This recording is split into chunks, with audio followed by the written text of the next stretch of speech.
বিয়ের পরে মেয়েদের অনেক প্রতিভাই নষ্ট হয়ে যায়। অনেক কিছু পারে কিন্তু একটা সময় সেই সুযোগ তারা পায় না।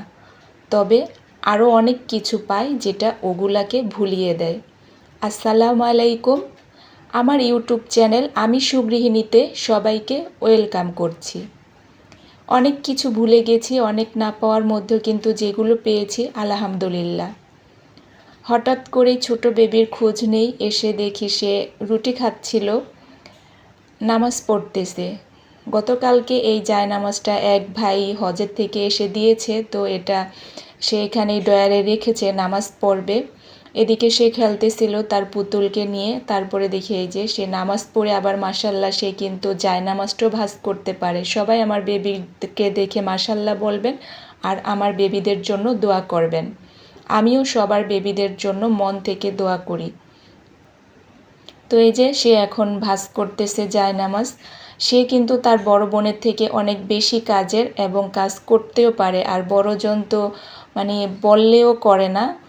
আর সে দেখা যায় যে ছোটোবেলা থেকে, যখন থেকে সে অনেক ছোট তখন থেকেই চেষ্টা করে। জানি বড় হলে তখন আবার কামচোর হয়ে যাবে, ছোটোবেলায় অনেক কাজ দেখাচ্ছে। আর এই যে এখানে জায়নামাজ আর স্কার্ফ সে এখন এই ড্রয়ারে রেখে দেবে। আর এমনিতেও এখানে থাকে, অনেক সময় দেখা যায় যে এখানেও ড্রয়িং রুমে আমার অনেক বেশি ঠান্ডা, দক্ষিণ সাইডের তো এখানেও নামাজ পড়া হয়। আর দেখা যায় বাচ্চাদের সন্ধ্যার পরে এখানেও পড়তে বসাই মাঝে মাঝে, ওদের রুমে অনেক গরম থাকে। তো এশারের আইজান দিলে অনেক সময় কি ম্যাক্সিমাম দিনে আমি ড্রয়িং রুমেই নামাজটা পড়ে ফেলি।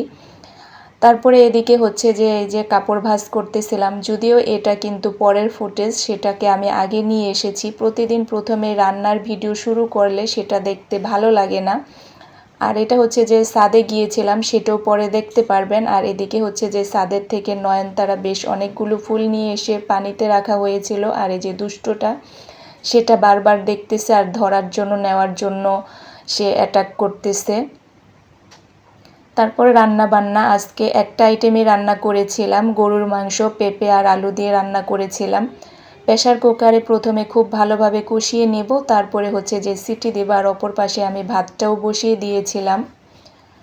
খুব ভোরেই কাজ শুরু করেছিলাম, তবে আজকে আলহামদুলিল্লাহ গ্যাস কিন্তু যায়নি। দু একদিন দেখা যায় কি যে 6:30 6:30টার মধ্যেই গ্যাস একেবারেই কমে যায়, আবার দু একদিন দেখা যায় যে 9টা বেজে যায় তারপরও গ্যাস থাকে। তো মোটামুটি যদি 8টা পর্যন্ত থাকে তারপরও সব কাজ করে নেওয়া যায়। তো এই যে মাংসগুলো আমি কেটে তারপরে হচ্ছে যে ভালো করে ধুয়ে রেখেছিলাম। মশলা এখন কষানো হয়ে গেছে, এখন হচ্ছে যে আমি মাংসটা দিয়ে আবার কষিয়ে নিব। প্রথমে যে বলেছিলাম প্রতিভা, আসলে কি আমরা তো অনেকেই অনেক কাজ পারি, যেমন হাতের কাজ। আমি আমারটাই বলি, আমি কুশি কাটার থেকে শুরু করে তারপর হচ্ছে ব্লক প্রিন্ট করা, রিবনের কাজ, হাতের কাজ, সেলাই মেশিনের কাজ, তো এখনও নিজের ড্রেস নিজে তৈরি করি। তো অনেক কিছুই পারতাম, এখন কিন্তু সময় বা সুযোগ কোনো কিছুই পাই না। সেই অভাবে কিন্তু সব কিছুই ভুলে যাচ্ছি বা মনের থেকে সব মনে হয় যে হারিয়ে ফেলতেছি এরকম। তবে এর বিনিময়ে কিন্তু অনেক সুন্দর একটা পরিবার, আলহামদুলিল্লাহ, বাচ্চা কাচ্চা, হাজব্যান্ড সব কিছু পেয়েছি। এটাই আলহামদুলিল্লাহ। অনেক কিছু হারিয়েছি, সেটা তো জীবনে তেমন কিছু না, তার বিনিময়ে যা পেয়েছি সেটাই আলহামদুলিল্লাহ। তো এই যে আমি হচ্ছে যে ভাতও রান্না হয়ে গেছে, মাংসটা ওই পাশে সরিয়ে নিয়ে এখন হচ্ছে যে রুটি বানাবো। কাইটা খুলে নিচ্ছি। এভাবে গরম পানি দিয়ে করলে রুটিটা অনেক সফট হয় আর সুন্দরভাবে ফুলকো রুটি হয়। আমি এই ফুলকো রুটির একটা ভিডিও আপনাদের সাথে শেয়ার করেছি, যদি কারো প্রয়োজন মনে হয় বা দেখারই থাকে তাহলে দেখে নিতে পারেন। ওই ভিডিওতে আমি পুরো রুটি কিভাবে করলে সফট এবং ফুলকো হয় সে সম্বন্ধে পুরোটা শেয়ার করেছি। এখন হচ্ছে যে প্রেসার কুকার থেকে যে কষানোর পরে 2টা সিটি দিয়ে নিয়েছিলাম, তারপরে হচ্ছে যে একটা বড় হাঁড়িতেই আমি হচ্ছে মাংসটা দিয়েছি পেঁপে আর আলু দিয়ে, যাতে ভালোভাবে নাড়াচাড়া করা যায় সেটার জন্য। এদিকে ছোট বেবিটা অনেক দুষ্টুমি করতেছে। তো এখন হচ্ছে যে আমি আলুটা আর পেঁপেটা দিয়ে আবারও ভালোভাবে কষাবো, তারপরে অল্প একটু পানি দেব, বেশি ঝোল রাখবো না। তো ভিডিও এই পর্যন্ত কে কে এসেছেন জানি না, যারা এসেছেন অবশ্যই ভিডিওতে একটা লাইক দিয়ে কন্টিনিউ করবেন, আর যারা এই কাজটি করে দিয়েছেন তাদেরকে জানাই অসংখ্য অসংখ্য ধন্যবাদ। এদিকে কিন্তু আমি আমার বাচ্চাদেরও পড়াশোনা দেখতেছিলাম, ওদের আবার SW দিয়েছে, অনেকগুলা SW পরীক্ষা বলতে কি এগুলো SW দিয়ে দেয়, ওগুলার মধ্যে আবার মার্ক দেয় তারা। আর এদিকে হচ্ছে ছেলের পড়াশোনা করতেছে। এখন দেখেন 7টাও কিন্তু বাজেনি, 7টা বাজার 10 মিনিট বাকি, আমি কিন্তু অলরেডি অনেক কাজ করে ফেলেছি। তারপরে হচ্ছে যে আবার সেই ওদেরকে দেখতেছি রান্না করতেছি, ঝটপট করে আবার রুটিটাও বানিয়ে নিব এখন, কারণ হচ্ছে যে তাদেরকে খেয়ে যাবে, আবার ছেলেকে একটু টিফিনও দিয়ে দিব।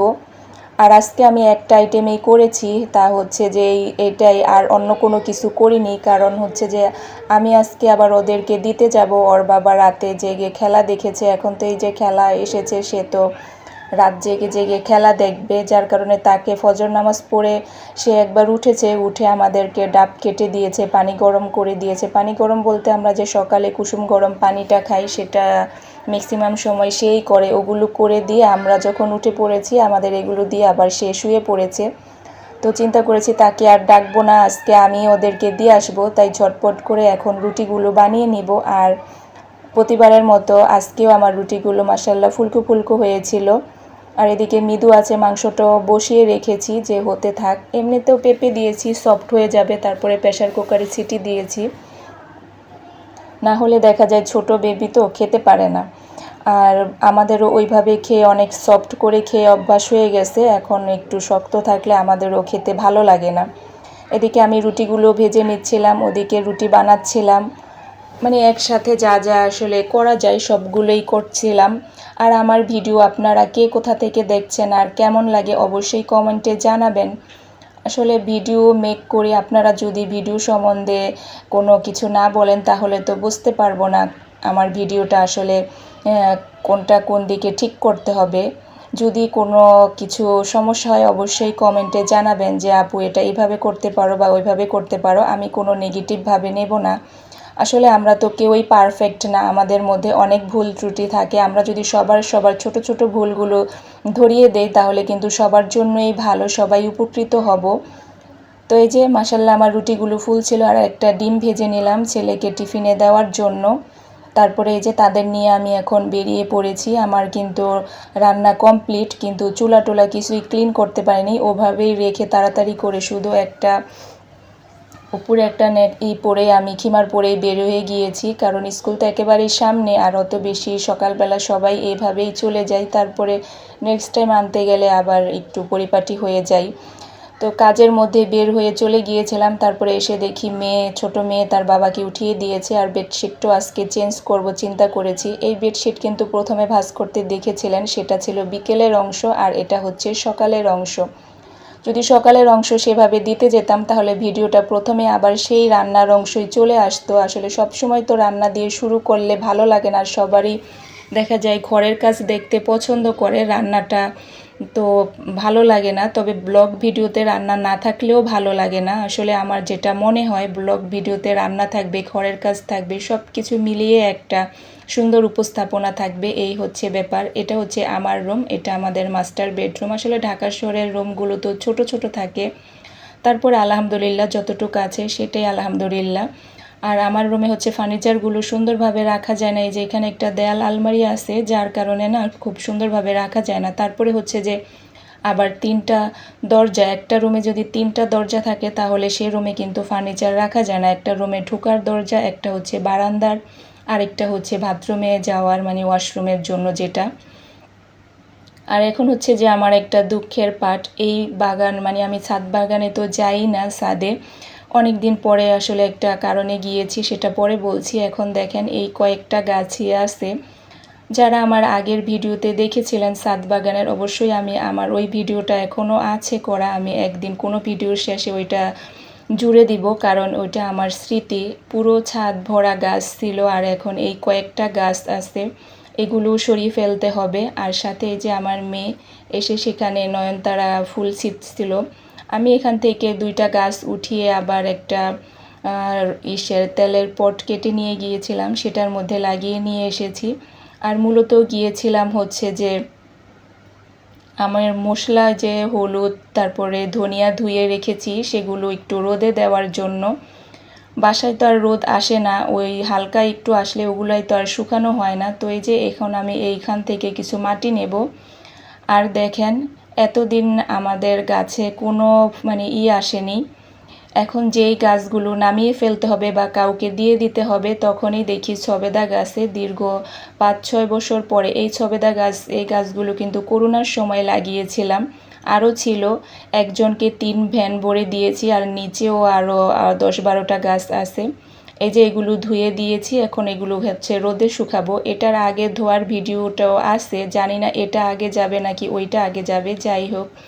তো এই যে দেখেন অন্য ছাদে কিন্তু ঠিকই গাছ আছে, আমাদের ছাদেই যেন কি সমস্যা, সবার ছাদে গাছ রাখা যাবে না, যার কারণে হচ্ছে যে গাছ আমরা সব সরিয়ে ফেলেছি।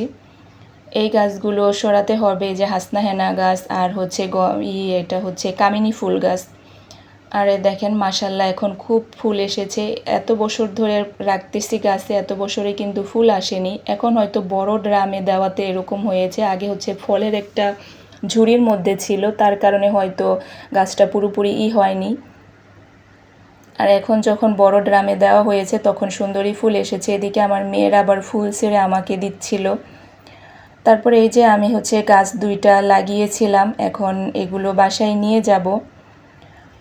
তো আপনারা কে কোথা থেকে ভিডিও দেখছেন আর সবাই কেমন আছেন অবশ্যই কমেন্টে জানাবেন। ভিডিওটি ভালো লাগলে লাইক, কমেন্ট এবং শেয়ার করতে ভুলবেন না। ভালো থাকেন, আল্লাহ।